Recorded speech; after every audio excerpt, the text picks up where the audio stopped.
11ویں پارے کا نام یا تذرون ہے۔ یہ پارہ 16 رکوعات اور 5 آیات پر مشتمل ہے۔ ابتدائی 5 رکوعات سورۃ التوبہ میں، پھر 11 رکوعات سورہ یونس میں، اور آخری 5 آیات سورۃ ہود میں آتی ہیں۔ 11ویں پارے کے پہلے رکوع میں اللہ رب العزت نے نبی مکرم علیہ الصلاۃ والسلام کو غیب کی خبر سے مطلع فرمایا۔ اللہ رب العزت نے فرمایا کہ اے حبیب، جب آپ سفر جہاد سے واپس آئیں گے تو یہ منافقین جھوٹی قسمیں کھا کھا کر طرح طرح کے عذر پیش کریں گے۔ آپ منافقین سے صرف نظر کریں، ان کی بات کا اعتبار نہ کریں، یہ رجس ہے اور ان کا ٹھکانہ جہنم ہے۔ پھر اللہ رب العزت نے دیہاتیوں کی 2 قسمیں بیان فرمائی۔ ایک وہ دیہاتی ہیں جو کفر اور نفاق میں پختہ کار ہیں اور اللہ کے نام پر خرچ کرنے کو تاوان، جرمانہ کہتے ہیں، اور دوسرے وہ نیک دیہاتی ہیں جو اللہ کی توحید پر، قیامت کے دن پر ایمان رکھتے ہیں اور اللہ کے نام پر مال خرچ کر کے خوش ہوتے ہیں۔ دوسرے رکوع میں اللہ رب العزت نے مسلمان عظیم صحابہ کی تعریف کی کہ جنہوں نے اللہ کی راہ میں ہجرت کی، اور ہجرت کرنے والوں کی پھر جنہوں نے نصرت کی، مہاجرین اور انصار صحابہ، اللہ ان سے راضی، رضی اللہ عنہم ورضوا عنہ، اللہ ان سے راضی اور وہ اللہ سے راضی۔ اور یہ امت قیامت کے دن صحابہ کی نیکیوں، ان کی قیادت میں، ان کی نیکیوں کی اتباع میں اٹھائی جائے گی۔ پھر مسجد ضرار کا ذکر ہے کہ قباء کے مخلص مسلمانوں نے اللہ کی عبادت کے لیے اپنے سپہ سالار، اپنے قائد، اپنے نبی کی اتباع میں مسجد قباء بنائی، اور یہود منافقین نے عیسائیوں کی سرپرستی سے ایک اور مسجد بنانے کا ارادہ کیا۔ انہوں نے مسجد بنائی اور ان کی خواہش یہ تھی کہ نبی علیہ السلام یہاں پہ آ کر نماز ادا کریں اور یہ مقدس بن جائے، لیکن در پردہ وہ مسلمانوں کے خلاف اس جگہ پر سازش کرنا چاہتے تھے۔ اللہ اور اس کے رسول نے اس مسجد کو مسجد ضرار ڈکلیئر کیا، اور نبی علیہ السلام نے کچھ صحابہ کو بھیجا جنہوں نے جا کر اس مسجد ضرار کو گرایا۔ تو یہاں سے یہ پتہ چلا کہ یہود و نصارہ مسلمانوں میں پھوٹ ڈالنے کے لیے، فرقہ واریت کو ہوا دینے کے لیے مذہبی رنگ میں کوشاں رہتے ہیں اور ایسی کارروائیوں کی سرپرستی کرتے ہیں۔ 11ویں پارے کے تیسرے رکوع میں اللہ رب العزت نے فرمایا کہ میں نے مومنوں کی جان اور مال کو جنت کے بدلے میں خرید لیا ہے، اور پھر 3 صحابہ کرام کی توبہ کی قبولیت کا اعلان ہے۔ وَعَلَى الثَّلَاثَةِ الَّذِينَ خُلِّفُوا، وہ 3 صحابہ کعب بن مالک، مرارہ بن ربیع، حلال بن امیہ تھے۔ سورۃ التوبہ کے سیکنڈ لاسٹ اور 11ویں پارے کے چوتھے رکوع میں اللہ رب العزت نے فرمایا کہ تم سچوں کے ساتھ رہو، یا ایھا الذین آمنوا اتقوا اللہ وکونوا مع الصادقین، اور اسی رکوع میں فرمایا کہ دین کا علم سیکھو، لوگوں کو سکھاؤ۔ یہ دین کا علم سیکھنا اور سکھانا معاشرے پر فرض کفایہ ہے۔ طائفۃ لیتفقہوا فی الدین۔ اور سورۃ توبہ کی آخری رکوع اور آخری رکوع کی 2 آیات شان رسالت میں بڑی بابرکت ہے۔ اللہ رب العزت نے فرمایا بے شک تمہارے پاس تم ہی میں سے ایک عظیم رسول آگے، تمہارا مشقت میں پڑنا ان پر بہت شاق گزرتا ہے، تمہاری فلاح پر، تمہاری نیکیوں پر وہ بہت حریص ہیں، اور مومنوں پر بہت شفیق اور مہربان ہیں۔ اب اگر یہ لوگ منہ پھیرتے ہیں تو آپ کہہ دیں مجھے اللہ ہی کافی ہے، اس کے سوا کوئی عبادت کا مستحق نہیں، میں نے اس پر توکل کیا، وہی عرش عظیم کا مالک ہے۔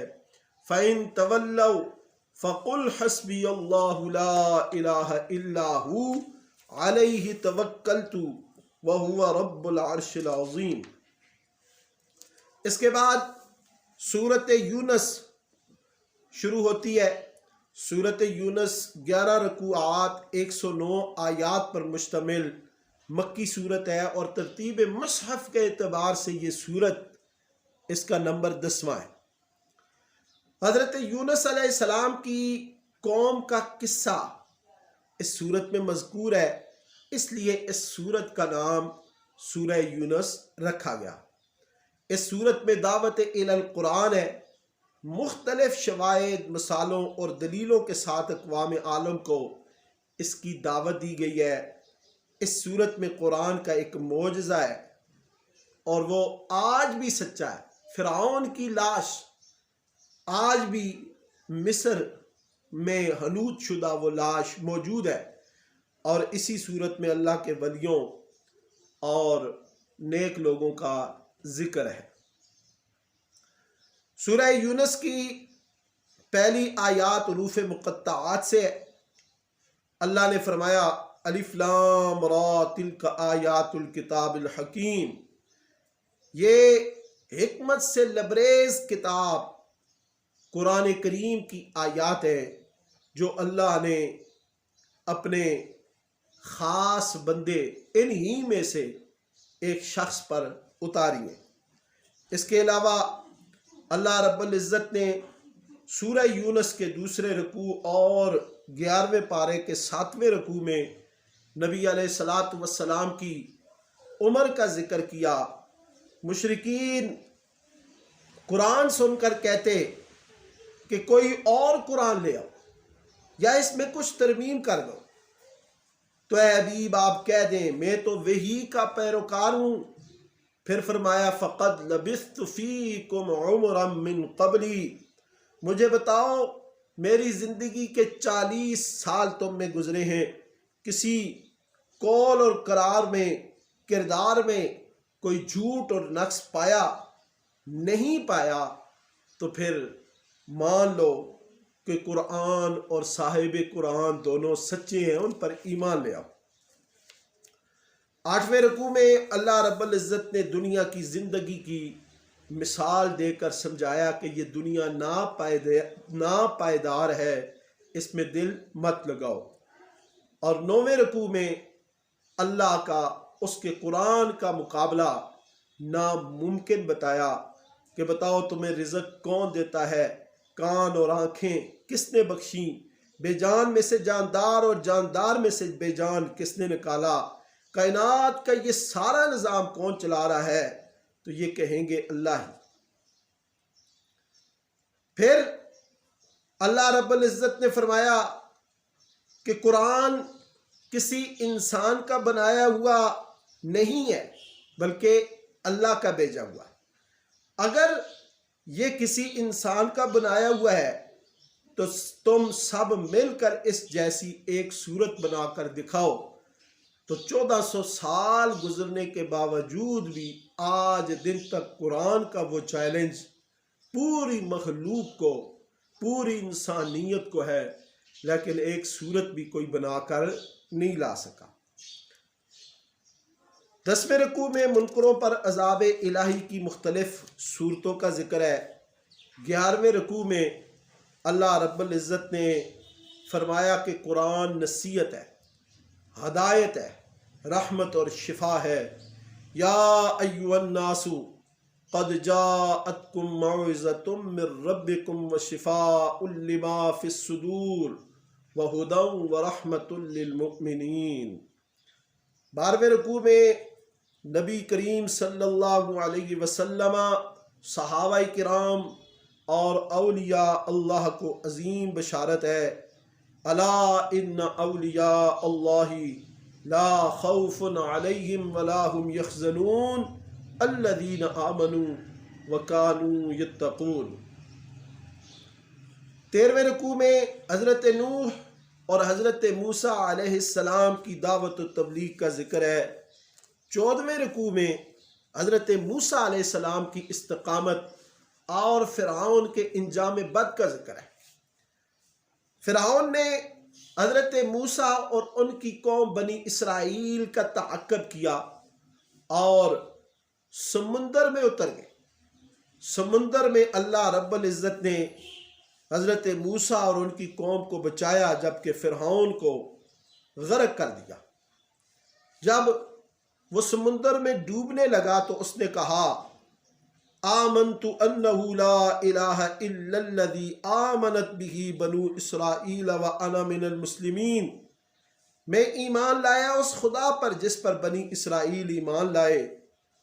تو اللہ رب العزت نے جواب دیا، الآن وقد عصیت قبل وکنت من المفسدین۔ اب ماننے سے کیا فائدہ؟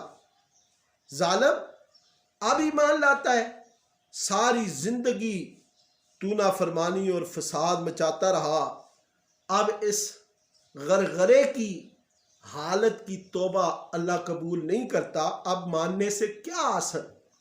پھر اللہ نے فرمایا، فَالْيَوْمَ نُنَجِّيكَ بِبَدَنِكَ لِتَكُونَ لِمَنْ خَلْفَكَ آیَةً۔ ہم تجھے اور تیری لاش کو پیچھے آنے والوں کے لیے عبرت کا سامان بنائیں گے۔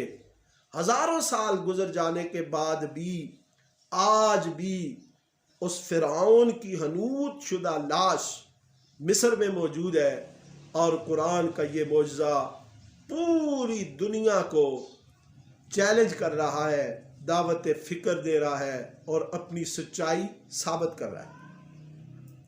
15ویں رکوع میں اللہ رب العزت نے قوم یونس کی خوشبختی کا ذکر کیا کہ قوم یونس ان پر عذاب آ چکا تھا، لیکن عذاب الہی کی زد میں یہ آتے آتے بچ گئے۔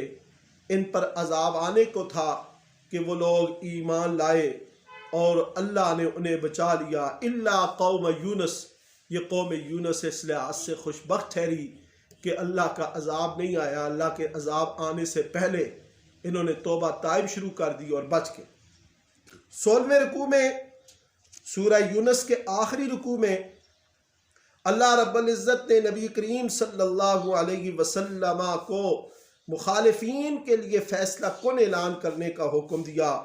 فرمایا کہ آپ کہہ دیجئے کہ کسی کو میرے دین کے بارے میں شک ہے تو وہ سن لے کہ جن کو تم پوچھتے ہو میں ان کو نہیں پوچھتا، اور میں صرف اللہ واحد کی عبادت کرتا ہوں جو نفع و ضرر اسی کے اختیار میں ہے۔